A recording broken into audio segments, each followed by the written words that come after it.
There are more ways to make chicken and dressing than you can shake a stick at. I've watched a bagillion on TikTok, and that many of them have been alike, and mine's no different.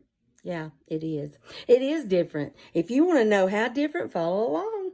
Boil 4 or 5 thighs depending on the size, and when they're done, remove them from the broth. Then get a strainer and strain the broth. Then add 2 heaping teaspoons of better than bouillon to your strained broth. It makes all the difference. Then set it aside until you're ready to use it. Dice up your chicken. You can't make cornbread dressing without the cornbread.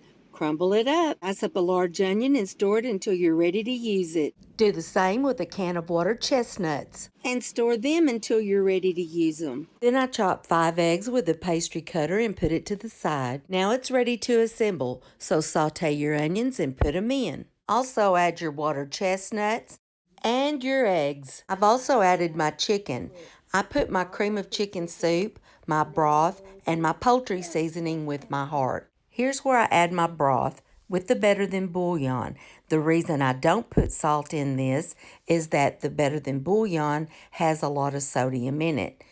But it is fantastic flavor and it does put enough salt. Add the broth a little at a time, work it with your hands until it becomes the consistency you like. Add your poultry seasoning a little at a time, and because everything's cooked, you can stop and taste it. You can add more, but you can't take it out.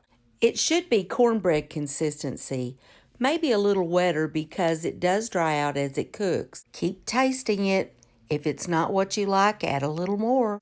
Then you're just going to whomp it in your pan, spread it out, cover it in foil, and cook it between 45 minutes to an hour.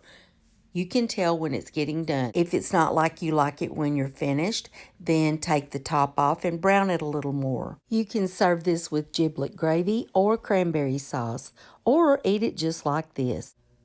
Like and follow for more.